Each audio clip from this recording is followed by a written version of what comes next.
Well, there's Prime Minister Narendra Modi, of course, inaugurating the Sonmarg Tunnel. It's hailed as an engineering marvel, boosting connectivity in the Union Territory of Jammu and Kashmir. Not very long ago, Omar Abdullah, the Chief Minister of the Union Territory, had also, of course, spoken about the significance of the Sonmarg Tunnel in boosting connectivity in Jammu and Kashmir, and he and Prime Minister Narendra Modi had exchanged messages on the social media platform X. And today, of course, the inauguration has indeed taken place. That was the unveiling ceremony. And this is, of course, a truly remarkable infrastructural development near Gandarbal in Jammu and Kashmir, further boosting connectivity in the valley and critical development as far as the infrastructure in that part of the country is concerned. It's a 6.5-kilometer tunnel which ensures connectivity between Gagangir and Sonmarg, and it's also expected to, in fact, ease summer travel towards Ladakh. Now, the soft opening of this tunnel had already taken place in the month of February last year, and this is, of course, the completed product that is inaugurated today. The projected cost of this overall project is in the range of approximately 2,700 crore rupees. And the Prime Minister landed in Srinagar at around 11 o'clock earlier this morning and immediately headed towards Sonmarg to inaugurate the Z-Morh tunnel. It will now be called the Sonmarg Tunnel.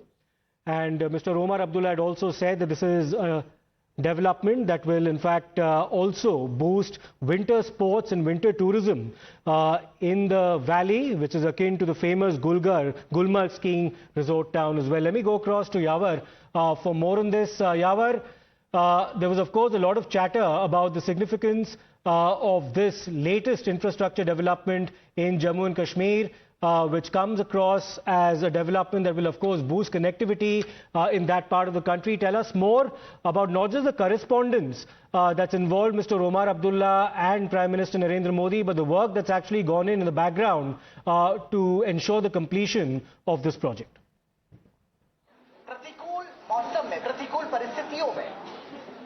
Well, exactly, Siddharth. This is the dream project that comes true, and in fact, inclusiveness finally ends today when shortly from now, the Prime Minister has inaugurated 6.5-kilometer long Z-Morh tunnel. And in fact, right now we are showing you from the venue where shortly from now, the Prime Minister is expected to hold a mega rally. Despite the -10 temperature here, you can see that the entire ground has been filled up with the enthusiastic people, and they are happy because this is the dream that has come true. And in fact, this is the only tunnel that will give the throughout year access to the people coming from the Sonmarg or going to the Sonmarg, because whenever this heavy snowfall occurs, this remains the cutoff from entire country for at least 6 months. But this tunnel will be the light boost system for the people here, for the tourism sector, for the economy of this country. In fact, Omar Abdullah just 2 days back held an inspection of this tunnel, and after that, responding to his expose, the Prime Minister said that this is an initiative, a big initiative and a big relief for the people of Kashmir. Shafiqi showing you that the Prime Minister is currently being, given all the details by the APCO Infratrack, by the engineers who have done this work about the significance of this tunnel. The Prime Minister is there, the LG is there, the Chief Minister Omar Abdullah is there, Union Ministers are accompanying Prime Minister, and now the Prime Minister will be on this stage to address the mega rally. Significantly, this is going to be the positive stuff for the people of the Kashmir, because for the first time after the elected government, this is the first visit of the Prime Minister to the Union Territory and his 12th visit to the Jammu and Kashmir in the last 10 years. So you can see the connection, you can feel the connection between the Jammu and Kashmir in the heart of the Prime Minister. So eventually today, the much awaited Z-Morh tunnel, which is known as the Sonmarg Tunnel, has been finally thrown up for the people. The Prime Minister is inside the tunnel to inspect about the crafts of this this particular tunnel, and this has been the inauguration, which I told you earlier, has been done from the East Post portal, and the much awaited tunnel is finally open for the people, enthusiastic people. Since the morning we spoke many of the people, and they are happy that this will be the round the clock all the weather tunnel, and this will eventually boost their livelihood, because they have to travel to the Srinagar for these 6 months. Now there is no need to travel to the Srinagar, because there will be the high-tech boost system for the tourism as well. So Yawar, stay with us, because there of course we can see the Prime Minister being briefed by some of the people involved in the construction of this mega project. Omar Abdullah, the Chief Minister, is standing behind him, is also of course accompanied by the Lieutenant Governor of Jammu and Kashmir, Mr. Manoj Sinha. Yawar, coming back to you now, this particular project was very much a necessity for Jammu and Kashmir, because what it actually does is that it bypasses a lot of areas that were vulnerable to the elements in Jammu and Kashmir, particularly snow. They were very landslide prone as well. There were lots of avalanches that used to take place in some of the routes very close to the area, and this therefore boosts connectivity from the perspective that it manages to in fact overcome all these vulnerabilities that this area was of course historically subjected to the elements. Well, exactly, Siddharth. Let's go step by step. Not only for the people, but for the military strategy, this was an important rule. Because where this tunnel has been made, this is called the 1 point. Because why it has been given the name Z-Morh? It has a zigzag like the Z, alphabet. That's why it was given the Z-Morh tunnel name. But it has an important structure. I will tell you how. This is the place where frequent landslides takes place. This is the place where the heavy snowfall occurs, because there is no sunlight, no sunny, plenty of sunshine that occurs there for at least 3 months. This is the reason. This has been the scene all across why the continuous landslides were taken there, and this is the main cause why the Sonmarg remains cut off for entire country through the 6 long months. And eventually the tunnel has been witnessing many developments in past 3 months, and this will eventually give the all weather condition not to the strategic route that will encircle Srinagar to the Ladakh region, and so as to the people of Jammu and Kashmir, and so on to the tourists, because tourism is the backbone of the Jammu and Kashmir industries, and it plays a key role all across. Now the people are happy. The government has said that it's a massive step onwards. The Prime Minister has hailed the efforts of the engineers, of the workers who have done this work in a span of time that has been set by the government. So all the eyes are on the Prime Minister's schedule, Prime Minister's address that's going to take place here shortly from now. Back to you. Yes, so the address very much awaited on the part of a lot of people there. The Prime Minister expected to speak in a short while from now. Yawar, stay with us, because this project needs to be seen in the perspective of a cluster of infrastructure development projects, of course, waiting to be launched in Jammu and Kashmir, is it not? Because the Zojila Tunnel is also expected to be completed by the year 2028, and once both these tunnels are completely in operation, they're expected to, of course, add to the connectivity there. The distance that it typically takes to cover the area from Srinagar to Leh will also be considerably reduced. The time taken as well as the speed will also expected to be increased. So tell us about that, because this needs to be seen in the perspective of multiple other projects in the anvil in Jammu and Kashmir. Well, exactly, Star. This is just a small project for the government. The big project is in Zojila, which is around the 12 kilometers long tunnel, and it will surpass the Zojila Pass, which is the deadliest pass considered across the Asia. The tunnel is also the largest in the Asia, which is going to be completed by the 2028. The work on this has been swiftly taken up. Now the tunnel plays an important role in the Kashmir. Due to the terrain, due to the other aspects, the tunnel has its own importance there. Because at many places you have to go through the very narrow lanes, the muddy lanes. There is a landslide that can occur there. That's why these sensitive points have been given the sign, the shape, so that the tunnel can be made there in order to ease the people's movement, so as to avoid any sort of casualty from that side. Zojila has witnessed many of the the accidents in the past. This route where the Z-Morh tunnel has been established, it has also witnessed many of the accidents in the past. Now, considerably to the fact that this will eventually graph down the casualties all across, and now these are the biggest projects that have been witnessed. Not only the Zojila project, not only the Z-Morh tunnel, but the direct train to Kashmir is also the main project for the government of the India, which will chug from the New Delhi to the Kashmir before the 26th of the January. So these are the biggest projects that were promised by the Prime Minister and that are being fulfilled on the ground as well, Back to you. And Yawar, let's also talk a bit of politics now, because of course the National Conference and the Bharatiya Janata Party have their share of differences. But what was interesting to see in the build-up to this very important development of the inauguration was the kind of communication witnessed between both Mr. Omar Abdullah and the Prime Minister. There seemed to be an interesting camaraderie between the two, and at least as far as the development of Jammu and Kashmir is concerned, an infrastructure project of this significance, they appear to have put past their differences.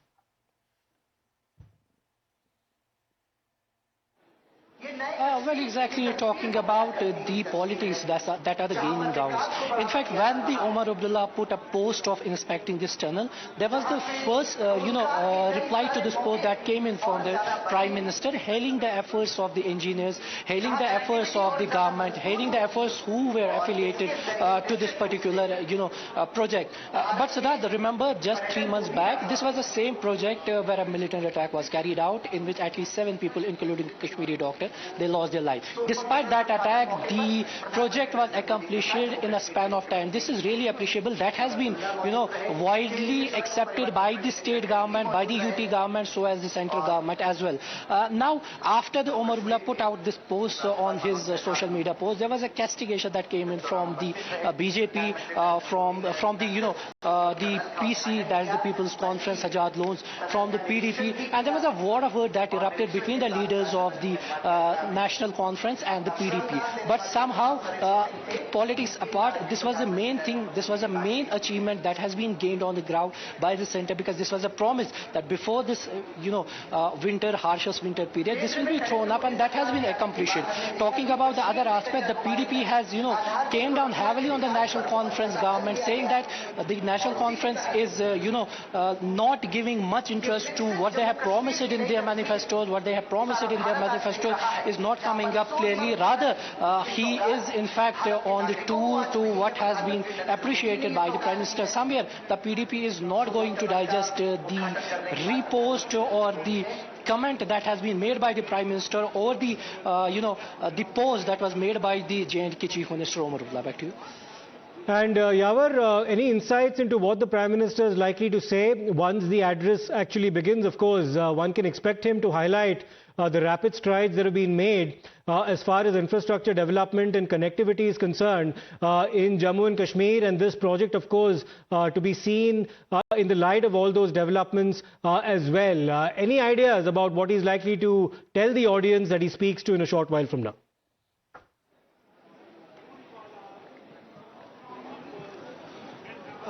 Well, the sources say that it will be mainly focused on the development work. It will be mainly, appreciation for the smooth conduct of the elections, and it will mainly on the development and the projects that are being on the track, that are being accomplished, or new projects will be announced by the Prime Minister as well. Because there has been the promise that has been made by the BJP that there will be the full-fledged development that will be put up for the Jammu and Kashmir. This is why we are witnessing that many of the projects are being accomplished.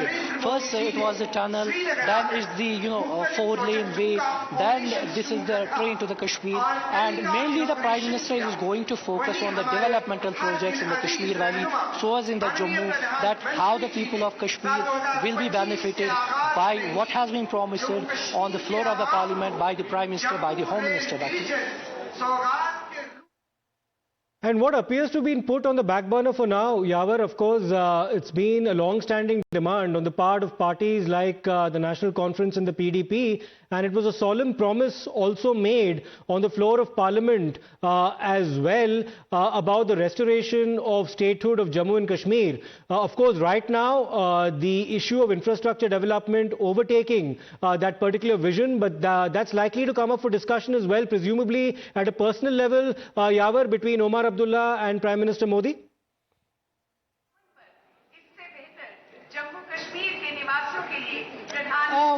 Restoration of the statehood is what that has been promised, and this is what the J&K Chief Minister Sonamarg has also been stressed upon, that he has been continuously saying, continuously taking up this matter with the Home Minister, with the Prime Minister, but this has been the scene only because that it's unlikely that this issue will be taken up in this particular meet, in this particular venue or in a personal level, because as I told you earlier, sources say that it will be mainly focused on the inauguration, but it has been promised by the Home Minister, by the Prime Minister, that the statehood will be restored at the earliest possible time. First of all, the delimitation that has been held, then it was the smooth and peaceful conduct of the assembly election that has also been done. Now the third phase is the restoration of statehood. Now all the eyes are on the Prime Minister's address, that whether he is going to announce here or not, but it's unlikely. Now the PDP, the other parties in sitting in the Srinagar, they are waiting for the announcement that will the Prime Minister come up with what has been the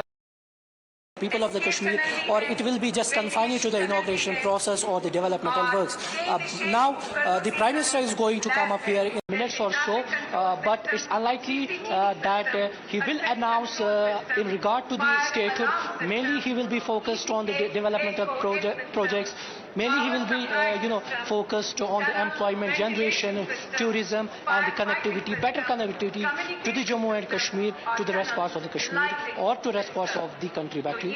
And a final question, Yavar, this of course, this was a project that was conceived as far back as 2012. It has had its share of challenges in the interim leading up to completion. You of course spoke about the terror attack that took place in October 2024, but that apart as well, it has had its ups and downs as far as completion is concerned. Tell us about the work that's taken place over the last decade or so in ensuring that this project reaches completion and is now culminated.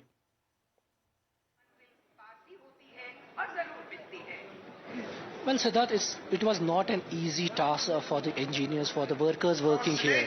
Now, given the fact to the terrain, as I earlier told you, the terrain is too rough and tough. So, keeping in view all the aspects, be it the weather condition, be it the landslide or the road completion, this was a very tough job for the engineers to complete this project. That's why it takes, bit of a longer time, because they have to ensure that the, tunnel will be full and fledged, safe for the travelers as well. That's why it takes a bit of a more time. And after that, despite the fact there was a terror attack that took place there, an unfortunate incident that unfolded there, people lost their life, engineers lost their life, the doctor lost their life. Despite that challenges, the work doesn't stop here. They keep it going. So, Yavar, we'll wait for the Prime Minister, of course, to commence his speech in a short while from now. We're also being joined right now by Pradeep Datta as well. Pradeep, this is also a story of resilience and determination, is it not? Because despite the setback of not just challenges as far as the weather is concerned, but a terror attack that the people who were in charge of construction were at the receiving end of in the month of October last year, they've managed to overcome that and ensure that this project is complete. Yes, you're absolutely right. This is the story of resilience. This is the story of grit and determination, because we have seen that this was not the first attack where the laborers had been targeted. In the past also we have seen the laborer had been targeted, but they have always ensured that they continue with the development projects. And here in this particular case also, despite being targeted, losing their life, taking bullets on their body, they continued with the work, because it is not constructing a tunnel in that area. Because one, you rightly said that it was a very difficult terrain. The second, it was the weather condition was so poor and so bad. And then third, there was always a threat to their life. Despite being targeted by the terrorists, they continued with the work and ensured that this work is concluded well in time. And this is a 6.4 kilometer tunnel. This is going to increase mobility, and it's going to be round the clock mobility, because normally what we have seen that it is in this particular area, normally the roads used to get blocked, and it was considered to be one of the dangerous bottleneck and a stumbling block so far as the army convoy was concerned, because now 24/7 army convoy can move to different places, especially towards Leh area, because earlier there used to be snowfall, and because of the snowfall, the connectivity of the Leh with the rest of the world used to get disturbed. But now the army convoy can easily move, because at a time when we have seen that we have a neighbor like China trying to needle India on one issue or the other issue, and then we have a Pakistan also. In such a situation, if you have a Z-Morh tunnel, then it's going to be increase the mobility. It's going to be really very important. And Prime Minister inaugurating this tunnel, and it will be once again handed, this engineering marvel will be handed over to the country. So this is going to be really very important. There are two, three things, because it's going to be, one, the game changer. The game changer in the sense, because one, it is going to increase the mobility. Second, it's going to give, once again, give fillip to economy, because the tourists around the clock will be able to move towards the Leh area, because already we have seen that several development projects have come up in the Leh area also over the period of time. Now with this Z-Morh tunnel, no more the tourists will get stuck up at this particular point, and they will be able to move from one point to another place. But one feels like saluting all those people, you rightly said, because they are the one, despite threat to their lives, despite being targeted, they continued working. I think this is what people of Jammu and Kashmir to have understand, because they are not ordinary people. Say, they are not carrying the weapon in their hand. They have often been targeted by terrorists in Jammu and Kashmir, but unfortunately our leaders keep on playing politics over the issue. They never speak for them, but they have a very important role to play, because they are the one who are ensuring development of this region. If you right now see Naya Jammu and Kashmir, it is only because of these people, because they are working over time, whether it's flyovers, whether it's Z-Morh tunnel, whether it's any road construction, and they are the one who are working there 24/7. And see, today this project has seen the light of the day. It is because of them. It was in 2015 when the work had started in the Z-Morh tunnel, also known as Sonamarg tunnel. That time it was Rahul Gandhi as well as Umar Abdullah. They had laid the foundation stone, but after that nothing had moved in that direction. Pradeep, stay with us. I'd urge Yawar to also stay with us. The Prime Minister expected to speak any time now. We'll slip into